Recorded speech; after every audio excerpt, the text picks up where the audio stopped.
Como cada viernes, nosotros desde aquí, desde No La Ven, desde los estudios de Rayo Media, intentamos acercarte también lo que sucede en este tablero de ajedrez mundial donde las piezas todos los días se van moviendo y seguramente eso implica que esos movimientos repercuten en distintos lugares. Como un tablero de ajedrez, eso sucede y nosotros en este gran tablero de ajedrez tenemos a un analista de estos juegos que se van dando en el mundo. Y es por eso que le damos la bienvenida a nuestro querido Tadeo Castiglione. Tadeo, ¿cómo andás? Bienvenido nuevamente. ¿Cómo andás?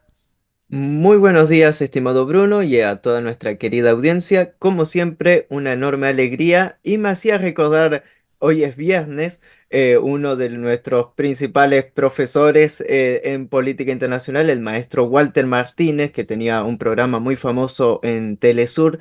Todos los viernes decía, es viernes, al fin es viernes. Y bueno, estamos con el mismo ánimo el día de hoy. Qué lindo. Yo siempre digo, ojalá que todos los días de la semana hubiese ese ánimo que es generalizado, se contagia. Parece que todos están en la misma situación de alegría y es como hay un humor generalizado, pero solo por el hecho de que sea viernes, ¿no? Es una cuestión bastante rara. Sí, es efímero como cualquier viernes, pero bueno, Claro. la alegría que produce es bastante placentera, vamos a decir. Totalmente. Bueno, Tadeo, recién hacíamos la introducción, ¿no? Nosotros decimos que este tablero mundial se sigue moviendo, cual partida de ajedrez, las piezas se siguen moviendo, nosotros vamos sabiendo cuáles son los reyes, sabemos cuáles son las torres, conocemos a los peones, y en estos movimientos también se dan situaciones complejas como me gustaría hacer un repaso muy breve con lo que pasó con este intento de magnicidio que se dio con el presidente de Eslovaquia, ¿está bien? Es Eslovaquia, ¿no? Sí, es el Primer primer ministro, ministro. perdón, primer ministro. Contame un poquito cuál es, si lo podemos traspolar a la Argentina, cuál es la orientación que tiene justamente este primer ministro y si se sabe cuál es la causa justamente del atentado que sufrió. Bien, estamos hablando del primer ministro Robert Fico. En la traducción al español, todos hemos leído Robert Fico, pero Sí. esa letra en el idioma en eslovaco, en su propio abecedario, es una TS, Fico. Es bastante interesante, una persona que ya había desempeñado anteriormente su cargo como primer ministro, creo que esta es la tercera vez que le corresponde. Muy polémico, con posiciones muy polémicas dentro de Europa, pero con una mentalidad muy nacionalista. En este nuevo gobierno que dirige Fico, que ganó a principios de año, es un conjunto de partidos de extrema izquierda, derecha, casi un gobierno de unidad nacional que se hizo para lograr la estabilidad en Eslovaquia, un país que dentro de Europa y dentro de la Unión Europea no es muy conocido, no es un país importante, vamos a decir, en su aporte económico, lo que pueda representar, pero que sigue siendo un país une Europa Central con Europa del Este y la región también de los Balcanes. La política de este primer ministro es muy nacionalista, defiende bastante los derechos de los eslovacos, estaba en contra de la inmigración, pero principalmente en contra de dos cuestiones que son vitales para Europa en estos momentos, en contra de la Unión Europea y también en contra de la OTAN, esta política militarista de seguir apoyando de manera irracional al gobierno ucraniano. Entonces, hasta lo que se sabe hasta el momento, este atentado iba con muchas connotaciones políticas. Un escritor de un partido de derecha pro-europeo, pro-ucraniano, totalmente en contra de que se le deje enviar armas de Eslovaquia a Ucrania, fue y disparó contra el primer ministro que está en grave estado, pero ya no corre riesgo su vida. Este primer ministro formaba una coalición junto con el primer ministro de Hungría, junto con el presidente de Serbia, los países, vamos a decir, no alineados dentro de Europa y los que tenían una voz muy crítica a las decisiones centrales que se toman desde Bruselas, que se toman principalmente desde las capitales principales de Europa, ya sea Alemania o ya sea en París, por lo cual que justamente le haya sucedido a él era más bien un alivio para muchos gobernantes en ciertos países europeos que bueno, que haya tenido esta tragedia, pero hasta el momento es una situación muy tensa, muy complicada. Y a lo largo de los próximos días vamos a ver cómo evoluciona y qué es lo que tiene de fondo totalmente todo esto. Y un punto más, Fico, gran amigo también del presidente Vladimir Putin. Entonces, ahí va también algunos sectores. Muy bien, bueno, en este tablero un peón, ¿no? Que se han intentado derribar, pero bueno, la fortuna ha estado del lado de Fitzo. Quería... Una característica algo interesante Sí. en el caso de Fico, el presidente de República Checa, Miloš Zeman, que fue presidente durante casi 10 años, hasta el año pasado, estuvo 3 años con una enfermedad que muchos dicen inoculada, y el hombre vivía en un cuarto de vidrio aislado en la residencia presidencial. Y muy interesante porque era una voz muy crítica también a la Unión Europea, a todos los conjuntos europeos, y también sobrevivió a lo que según él mismo era un intento de asesinato y de acallar su voz, por lo cual no es nada nuevo en Europa estos acontecimientos en los cuales lamentablemente hay un gran historial en Europa, ya sea por la falta de seguridad, por la confianza de los políticos, de presidentes muertos o primer ministros muertos. Pasó en Serbia históricamente, pues, liquidaron a un presidente con un francotirador, y en otros países siempre se ha visto, por lo cual la Europa tan civilizada parece que tampoco lo es tan así lamentablemente. Totalmente. Iba a preguntarte, ¿está en el inicio de su mandato, promediando el mandato, está por finalizarlo? Asumió este Bien.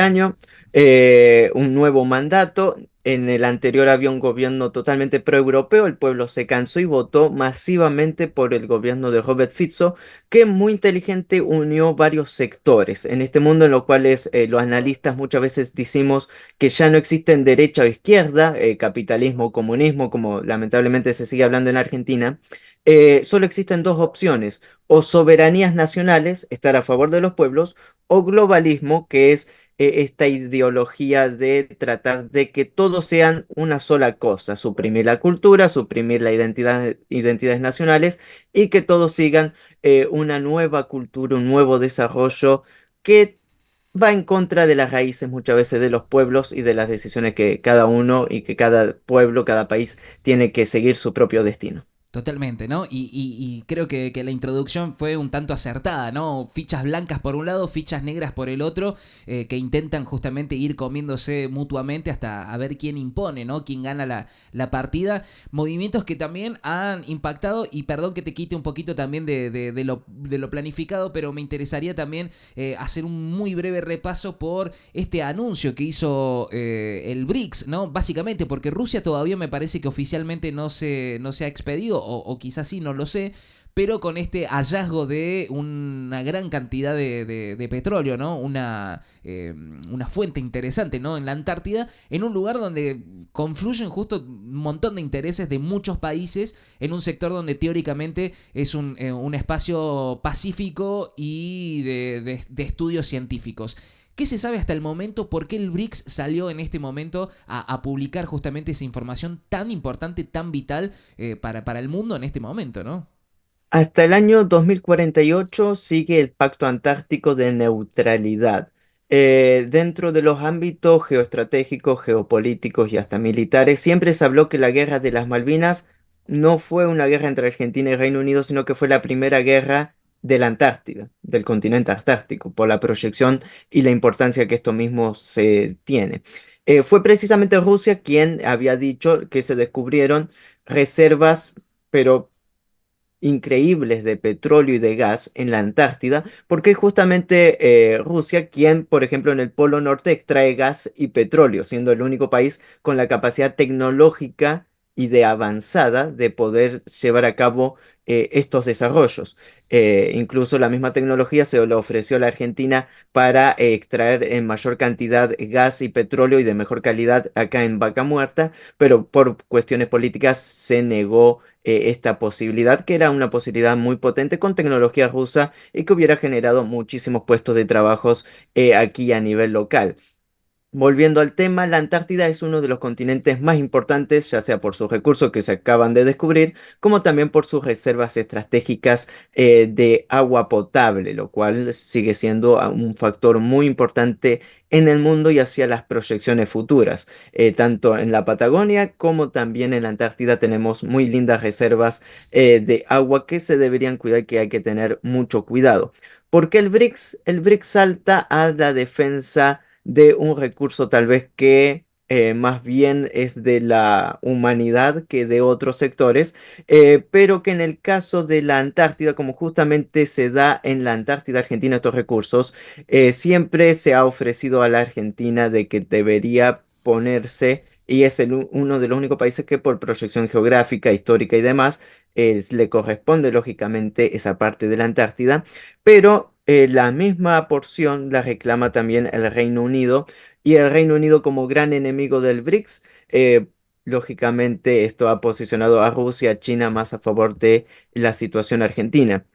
Una pena, y hubo grandes quejas esta semana en la Cancillería de nuestro país porque todos los diarios británicos se descubrieron reservas de petróleo y gas en territorio británico Británico, sí. antártico. Sí. Y no hubo ningún reclamo oficial, ni ninguna corrección, ni ningún pedido de disculpas de parte de la Cancillería argentina hacia el Reino Unido ante estos abusos, que lógicamente no se puede dejar pasar porque los reclamos argentinos son dignos, son soberanos, y la proyección del Reino Unido no tiene absolutamente nada que ver con ese territorio, por lo cual entra en choque un nuevo escenario geopolítico, el cual es muy importante, y que la Antártida siempre tiene muchas cuestiones, casi que te diría que se proyectan desde la Segunda Guerra Mundial. Mucha gente no sabe que apenas terminó la Segunda Guerra Mundial, Estados Unidos movilizó su principal flota y llevó a cabo ejercicios militares en la Antártida, ejercicios con una gran movilización de militares, y esto fue lo que provocó que todos los países se pongan de acuerdo y digan, acá no va a suceder lo mismo que sucede en el Polo Norte, acá vamos a mantener una zona neutral hasta que nos pongamos de acuerdo y cómo va a evolucionar esto. Lamentablemente hay que tener posiciones muy firmes, responsables, firmes, muy acertadas en el análisis del tablero internacional, y también, lógicamente, en el caso de Argentina, defender lo que le corresponde. No quedan muchos años y esto se va a degrimir en muy poco tiempo, y es importante que cada uno defienda las posiciones y sepa asociarse con aquellos que van a defender tus posiciones también. Totalmente. Pero que se agreguen estos recursos naturales complica más la situación en el ámbito de negociaciones. Totalmente. Y es como una casa, ¿viste? Que descubren, o de repente le hacen una obra, le asfaltan, le ponen el cordón cuneta, levanta el valor de la vivienda. Bueno, en nuestro país sucede lo mismo, ¿no? De repente que en el patio trasero te encuentren una gran cantidad de petróleo, seguramente aumentará aún más el interés de distintos países con los ojos puestos en nuestra República Argentina. Lo fui anticipando antes de presentar la columna. Sin dudas lo que pasó hoy, lo que pasó esta semana con la presentación de este busto, este homenaje que realizó el gobierno nacional con respecto al ex presidente Carlos Saúl, donde, bueno, justamente lo homenajeó el presidente y dijo que fue el mejor de los últimos 40 años. Una cuestión que hizo ruido, por lo menos en lo personal, y dije, pará, había cuestiones sumamente complejas que hacían que para mí no fuese el mejor presidente. Sin dudas tenían que ver con cuestiones legales y judiciales. Y uno de los principales casos que se me vino a la mente, porque, insisto, a mí me tocó de cerca, no por la ciudad, sino por la provincia, lo que sucedió con la causa de Río Tercero y este nexo, ¿no? Con lo que fue la venta ilegal de armas a Croacia y a Ecuador. Te invité a que podamos hacer un repaso también de esa historia y bueno, quería saber más o menos cómo se fue dando esa historia y hasta me parece que hasta el día de hoy no ha quedado siempre en la nada, ¿no? Sí, lamentablemente en los ámbitos internacionales sí hay algo oscuro y hay algo complicado que muchas veces, bueno, nos toca estudiar, pero que no nos gusta en ninguna manera. Son todos estos temas militares, por eso también en la camisa camuflada, pero que tiene también que ver mucho con actividades ilegales. Después del contrabando de drogas, el segundo negocio más rentable a nivel internacional es el tráfico de armas. No son cosas muy lindas de hablar porque son los responsables de muertes y terror en otros lugares del mundo. Como bien indicas, el expresidente argentino estuvo involucrado en dos casos, sino más bien en tres, de contrabando de armas hacia países que no tenían una gran relación con Argentina y perjudicando a países aliados de Argentina históricamente. Este contrabando primeramente se dio con el país de Ecuador, en lo cual Argentina le dio armas para enfrentar a Perú en la que se llamó la Guerra del Cepeda. Es un conflicto territorial que tenía Perú y Ecuador en una región de los Andes, en los cuales, bueno, se terminó dirimiendo en un enfrentamiento armado. Recordemos, Perú, siempre fiel aliado de Argentina, un país muy interesante porque pese a que el presidente de Perú de esa época, estamos hablando en la década del 90, Alberto Fujimori, era de extrema derecha, neoliberal, igual que Carlos Saúl Menem, Perú siempre mantuvo muy buenas relaciones con casi todos los actores internacionales, algo que tal vez Argentina debería aprender. Por ejemplo, Corea del Norte tiene una embajada en Perú, históricamente, y estamos hablando de Corea del Norte, no tiene mucho sentido en un país de extrema derecha como Perú, pero bueno, Corea del Norte, Rusia, China siempre muy fuertes apoyando a Perú. Perú apoyó a la Argentina en la Guerra de las Malvinas y bueno, Argentina con Carlos Saúl Menem de manera ilegal por abajo de la mesa entregó armas a Ecuador en el enfrentamiento bélico. Estas armas, el conflicto este de la guerra de Cepeda terminó más bien en una neutralidad, el territorio se lo terminó quedando Perú, pero ambos bandos dijeron que habían ganado un enfrentamiento bélico. Tanto el presidente Fujimori como el presidente Sixto Durán Bellán, que era de Ecuador, aumentaron su imagen positiva de cara a sus políticas internas y demás, como muchas veces se buscan que las guerras tapen esto. Pero aquí, además de que la venta de armas por parte de Argentina fue ilegal porque no pasó por el Congreso y esto marca un gran delito, Argentina era garante de paz entre ambos países, violando de esta manera un protocolo internacional, Protocolo de Río de Janeiro, que se firmó en el año 1942, en los cuales Argentina, además de ser garante de paz, era garante de las negociaciones y el diálogo entre ambos países, entre Perú y Ecuador. Entonces, además de haber apostado a un país, además de haber vendido armas de manera ilegal, Argentina también rompió un protocolo internacional de diálogo y de paz, del cual era firmante, y a la misma vez, para aún complicar toda la situación, estuvo del bando perdedor en este conflicto. Entonces, esto acarrió, más allá de las consecuencias legales en Argentina, que como siempre, bueno, lamentablemente cuando hay factores del poder no llegan muy lejos, pero Argentina pidió perdón oficialmente al gobierno de Perú en el año 2010. La presidenta Cristina Fernández de Kirchner fue y pidió disculpas formales al gobierno de Perú y con eso quedó el asunto zanjado. Estamos hablando 1995 fue esta guerra, recién en el año 2010 como que se pudo subsanar el error histórico de Argentina de manera ilegal, vamos a decirlo porque no fue una posición oficial del gobierno argentino, pero el presidente es el representante del Estado argentino y llevar a cabo estas medidas es totalmente irrito, ilegal e incluso atentando contra el derecho internacional por este protocolo que habíamos estado analizando. El otro caso es mucho más complicado y más complejo porque estamos hablando de que Argentina le vendió armas a Croacia y a la Bosnia-Herzegovina, dos países que estaban bloqueados y que tenían un embargo internacional de Naciones Unidas. El mismo Consejo de Seguridad de la ONU había prohibido la venta de cualquier tipo de armamento a los dos países.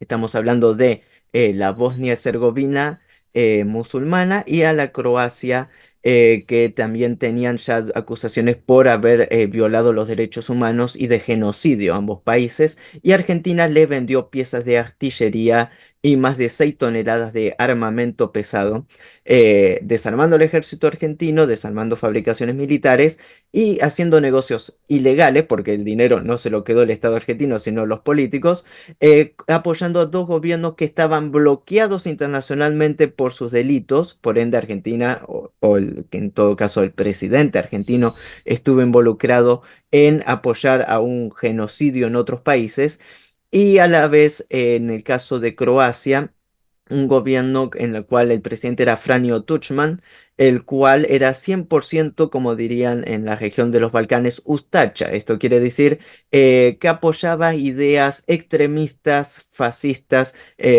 pro-nazis, vamos a decirlo abiertamente, que se remontaban de la cooperación de Croacia en el año 1940 con los nazis durante la ocupación en esa región, lo cual complica aún más el tablero de cómo Argentina fue a apoyar a un país no únicamente que estaba bloqueado internacionalmente, sino que incluso violaba los derechos humanos y que tenía un gobierno de tinte totalmente extremista y que su ideología era liquidar a todos los serbios que existían en los Balcanes, es decir, el exterminio de otra nación hermana.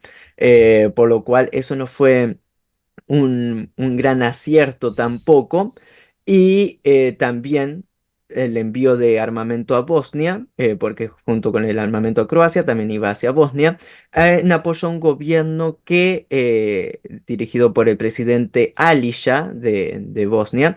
Interesante, los serbios siempre dijeron Alija Valija. Alija es una valija, es decir, siempre andaba con muchas valijas con ciertos billetes de diferentes colores este hombre. Y bueno, recibió también armas de Argentina y este gobierno musulmán de Bosnia recibió el apoyo hasta del movimiento talibán. Sería démonos también esa imagen, década del 90, años 93, 94, 95, los talibanes ya tenían un gran poder en Afganistán y se les llamaban los Freedom Fighters, los luchadores de la libertad por los diarios de Estados Unidos por haber vencido a la Unión Soviética. Y esos mismos combatientes fueron trasladados a combatir en Bosnia en contra de los serbios y con armamento argentino, por lo cual eso también es una mancha bastante oscura, bastante negra en la historia a nivel internacional y el armamento argentino, principalmente las piezas de artillería, fueron utilizadas en la región de Krajina. La región de Krajina es una región históricamente serbia en el norte y que Croacia realizó una expulsión masiva de serbios y expulsó a los serbios que eran el 90% de la población, tomó esa provincia y hasta el día de hoy Krajina sigue siendo parte del estado croata. Y bueno, lamentablemente con un apoyo ilegal de parte del gobierno de Carlos Saúl Menem. Ahora, Como bien, sí, perdón sí, que te interrumpa. Pienso, mientras vos ibas relatando esto, pienso, digo, las municiones y todo, eso quedó rezago de lo que fue la guerra de Malvinas, calculo, si no, ¿de dónde salió toda esa munición? ¿Lo fabricábamos nosotros acá? exactamente, Argentina tenía una fábrica de armamento bastante importante, las fabricaciones militares, creación del presidente Juan Domingo Perón, se destacaron y estuvieron en la vanguardia mundial hasta que, bueno, este personaje que estábamos hablando, Carlos Saúl Menem, fue el responsable de acabar con todos los planes de fabricaciones militares. Argentina tenía fábricas de tanques, el tanque argentino mediano, un tanque diseñado 100% argentino, fábricas de blindados, municiones, armamentos, piezas de artillerías nacionales con reglamentación de munición tipo OTAN, es decir, de la vanguardia a nivel internacional, junto con las fabricaciones de aviones de la Fuerza Aérea, el proyecto de realizar un misil hipersónico, como era el misil Cóndor, y todos los proyectos nacionales que había en defensa. Lógicamente, todo eso se fabricaba en Argentina, por lo cual todo este armamento era argentino. Ahí va. Y como también el contrabando, también lógicamente seguramente habrá habido otro armamento que no estaba tan legal por ahí dando vuelta. Eh, Después de todas estas ventas internacionales, como bien relatabas, el presidente Menem hace volar la evidencia por los aires, juntamente con toda la población, sin mucha más importancia. Y después lleva a cabo políticas para desmantelar al 100% fabricaciones militares, la cual no se pudo recuperar ni siquiera hasta la actualidad. Argentina, de las políticas en defensa y en políticas de producción, porque nos gusta o no, también todo lo que es defensa mueve bastante la producción nacional, los auges industriales. Creo que siempre lo hemos mencionado, que cualquier país potencia primero se desarrolla en los términos de defensa y desde defensa se abren todos los otros panoramas porque una fábrica de defensa y en la vanguardia tecnológica te permite tener vanguardia tecnológica en todos los aspectos. Nos gustó o no, esto es así y así lamentablemente funciona el mundo. Pero Argentina, después de estas ventas ilegales, se terminó de desarmar todo lo que había en todos los ámbitos de defensa internacional. Y para concluir esta breve reflexión al respecto, tanto Perú como Serbia, que se vieron perjudicados por las acciones de Carlos Almeida, eran grandes aliados y siguen siendo grandes amigos de la Argentina. No estamos hablando de naciones hostiles o naciones que estaban lejos, sino que son países que siempre manifestaron su apoyo hacia Argentina. Y acá es interesante porque a Serbia le robaron gran parte de su país, le robaron Bosnia, le robaron Krajina, le robaron Kosovo, y Serbia apoya a la Argentina en la causa Malvinas y Argentina le vendió armas a Croacia que le robó una porción de territorio a Serbia. Bueno, esas cuestiones en la Cancillería a nivel de política internacional siempre se tienen que solucionar. En el caso de Serbia, Argentina jamás le pidió perdón y al quedar el delito totalmente impune, tampoco hubo justicia. Entonces, son algunas cuestiones interesantes para tener en cuenta en el tablero mundial. Y sobre todas las cosas, la necesidad de la paz. Creo que Argentina no debe y jamás debería, y mucho menos en la actualidad, ser parte de conflictos internacionales en los cuales no le competen y que siempre la victoria es la paz y siempre hay que agradecer cuando hay paz en los países y no colaborar en dañar a otros.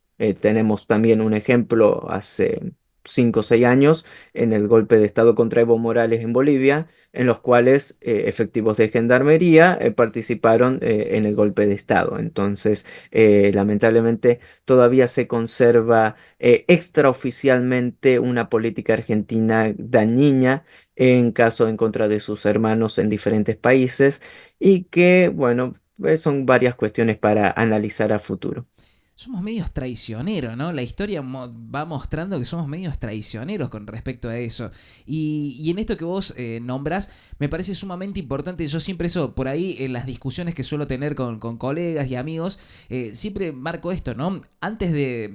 Cuando se puso de moda quizás en las redes sociales poner de fondo la foto de perfil y una banderita del país X en cuestión, ¿no? Ya sea Francia en su momento con el ataque de Charlie Hebdo o Ucrania o distintos países, se ponía de moda todos apoyando a ese país poniendo las banderitas. Y yo les decía, antes de poner la banderita, fíjate cada vez que la Argentina reclama por la soberanía de las Islas Malvinas, cuáles son los países que acompañan y cuáles no. Entonces ahí nosotros deberíamos pararnos y decir, che, si este es amigo, apoyemos a los amigos y no a los enemigos. E históricamente, evidentemente, la Argentina se para siempre del lado de los que son no sé si decir verdugos, pero sí los que van en contra de nuestros intereses, sobre todo de nuestra soberanía, con una historia que duele hasta el día de hoy, sigue doliendo, ¿no? Como son las Islas Malvinas. Tal cual. Y lamentablemente también creo que hay que hacer una diferencia entre, como estábamos mencionando, lo que fueron actividades ilegales del Estado a la posición histórica de Argentina. Y creo que ahí es cuando la Cancillería tiene que actuar y tener en cuenta y armar estas grandes diferencias que marcan, porque son dos cuestiones totalmente distintas. Otra cuestión, por ejemplo, Argentina siguió con estas políticas, tiene un historial un poco antiguo. En el año 1981, 82, 83 hasta el 86, es decir, desde la mitad de la última parte de la dictadura militar hasta todo el gobierno de Alfonsín, militares argentinos contrabandeaban armas a favor de Irán en la guerra de Irak. Esta guerra que tuvo el gobierno iraquí con el gobierno iraní que se prolongó de 1980 al 88. Y después la Argentina de Menem, apenas asumido en el año 1990, también envía flota militar para apoyar en la guerra del Golfo a Estados Unidos, contra un país que con Argentina no tenía ningún problema en absoluto, como era la Irak de Saddam Hussein, pero Argentina aún así apostó 2 veces en contra de este país a nivel internacional apoyando a Irán. Entonces es bastante interesante también estos idas y vueltas en el panorama internacional y algunas cuestiones que muchas veces no se conocen, que es necesario tal vez repasar un poco en la historia y tenerlas presentes también para evitar volver a los mismos errores y evitar caer en las mismas trampas de siempre, porque estos posicionamientos son muy peligrosos y pueden tener sus consecuencias a nivel internacional muy graves también. Volviendo un poco a esta cuestión de cómo la Argentina va parándose cada vez que el tablero mundial se sigue moviendo, la Argentina, si hay algo que los últimos años, los últimos gobiernos se han ubicado siempre desde la ideología y no desde una mirada de construcción soberana, pero también con relaciones, mantener esta neutralidad también. La ideología sin duda nos ha ido marcando a lo largo de los años en la cuestión de la política internacional. Hoy abríamos las noticias hablando de esta visita que realiza Javier Milei con el partido Vox, un partido de ultraderecha que empieza a recibir aparte otros referentes de la ultraderecha europea que aparentemente quiere como empezar a gobernar, ¿no? Tiene un fuerte deseo de empezar de hacerse de los parlamentos y de los principales lugares de gobernanza de los países europeos. En esto también la Argentina corre riesgo si se empieza a parar y ubicarse con esos tipos de gobiernos. Tal cual, sin lugar a duda. Ya lo había intentado anteriormente el presidente Macri con una liga de países pro-democráticos, como habían dicho, y no lo logró, no tuvo mucho más profundo que eso. Y en el caso europeo es sumamente grave y Vox, si bien tiene una voz fuerte, electoralmente siempre ha sido un fracaso y es muy probable que esto siga así. Se acaban de celebrar elecciones en Cataluña y salió quinto, entonces la posición en España, otra vez apostando al caballo perdedor y enfrentándose a otro país amigo, porque también tiene una reclamación territorial en contra del Reino Unido como es Gibraltar, y España apoya las decisiones de Malvinas, y no hay nada que hacer metiéndose en política interior de otro país soberano como es el Reino de España. Por más diferencia que haya, se tienen que respetar sus políticas internas. Y lo mismo con cada país a nivel regional, a nivel internacional, que apoye y respalde a la Argentina. Argentina no debe intervenir en política doméstica de otro país. Incluso eso lo dice también los reglamentos y las leyes y la legislación internacional. El gobierno actual lamentablemente comete muchos errores del ego, como se dice en los ámbitos, es decir, de novatos, de gente que no tiene experticia en la materia. Y bueno, todo esto también acarrea sus consecuencias que ya se ha visto en conflictos diplomáticos, pero que pueden escalar lógicamente si el gobierno continúa con algunas medidas.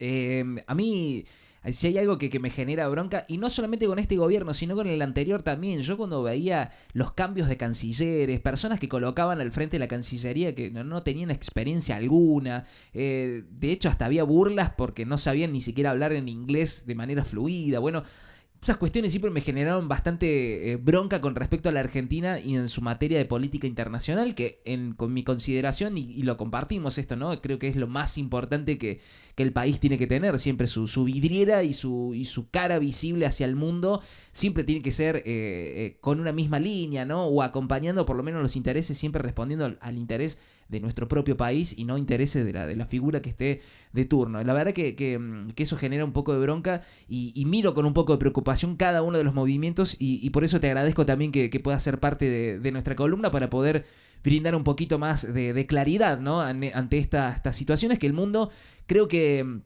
se viene moviendo hace tiempo, ¿no? Pero pareciera que en este último tiempo cada vez se mueve más, las fichas son cada vez más visibles sus movimientos y sin dudas la Argentina comienza a ubicarse en un lado un tanto complejo del tablero y la verdad que no me gustaría que nos convirtamos en un peón que venga fácilmente algún alfil o alguna torre y nos coma rápidamente. Antes de cerrar, te quería preguntar cómo, no sé si alcanzaste a ver la figura o el retrato del rey Carlos. No sé si alcanzaste a ver, ¿tenés alguna crítica con respecto a eso? Vi varias críticas, habían gente que ponían dos retratos del rey de Inglaterra juntos y daba una imagen un poquito oscura, un poquito rara, pero me pareció que lo estaban velando en vida al pobre rey y ya, bueno, Cremando, diría yo. tiene severos problemas de salud y no se sabe hasta cuánto va a durar su efímero y tan pequeño reinado, pero bueno, veremos si no vamos a decir que tenga larga vida, pero cada Claro. uno le toca lo que le toca. No soy crítico de arte, pero no era muy bonito que digamos. A mí me llamó mucho la atención. Realmente, muchos que lo graficaban, realmente, o sea, parece que viene de. O está saliendo se está escapando del crematorio, o está en un lugar que se está prendiendo fuego porque es bastante llamativo. Yo he visto otras pinturas, me llamó la atención, busqué otras pinturas y no, muestran otra figura, ¿no? Realzan otros atributos. Y en este pareciera ser que. Me parece que, como decís vos, me parece que lo están mandando directamente al crematorio, ¿no? Es así, es así. El arte británico igual siempre es medio opaco, no tiene mucho colorido, vamos a decirlo, pero bueno, el caso de los ingleses no me gusta opinar bastante, al menos no de la familia real, que también algún día vamos a hablar un poquito sobre algunos negocios que tenían por ahí. Muy bien, podríamos hablar también de las monarquías, ¿no? Como de a poquito ya también creo que empiezan a perder un poco de peso, ¿no? Porque esas figuras históricas que ocuparon durante tantos años comienzan a, bueno, propio del paso del tiempo dejan de estar y bueno, hay una transición también y hay personas que comienzan a ver un poco extraño, ¿no? La presencia todavía de monarquías en algunos países. Justo hoy cumple nuestra reina máxima, ¿no? Hoy está cumpliendo años. La Así reina mismo de es. Holanda. Sí, cuando uno está en Países Bajos puede ver que la quieren mucho, incluso casi todas hay Sí, muchas calles, avenidas con el nombre de Máximas. Realmente es una persona muy querida en su país. en su país. Muy bien, bien lo aclaras. En el país donde está habitando.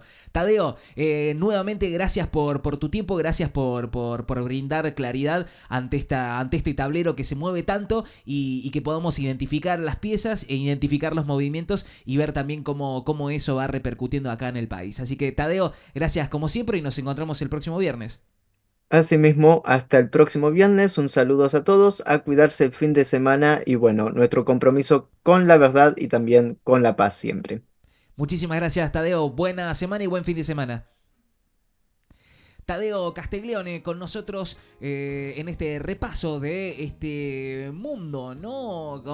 Con distintos movimientos y hoy traíamos esta idea de poder hablar de lo que sucedió, ¿no? En ese momento, hace varios años atrás, cuando estaba al frente de la presidencia Carlos Saúl, que era mencionado como uno de los mejores presidentes de los últimos años, pero que también bastante cochina su gestión, ¿no? En lo que tenía que ver con esto, ¿no? Contrabando de armas con países que nos acompañaron, que han sido siempre colegas, amigos, aliados, que nos han acompañado en los reclamos de la soberanía de nuestras Islas Malvinas y que de repente seamos así de traicioneros, ¿no? Vendiendo armas de manera ilegal, con todo lo que eso implica, ¿no? Y es por eso que nosotros decidimos traerlo también al tema, ya que se puso sobre el tapete, ¿no? Con este homenaje que realizó la presidencia y poder conversar un poquito y volver un poco en la historia con lo sucedido y el final, ¿no? Que hubo también con respecto a eso, que tuvo que ver con la voladura de la fábrica militar de Río Tercero en la provincia de Córdoba. Tadeo Castiglione, Visión Mundial, pasando por aquí por la mañana de No la ven en el canal de Rayo Media. Nosotros vamos a continuar con el repaso de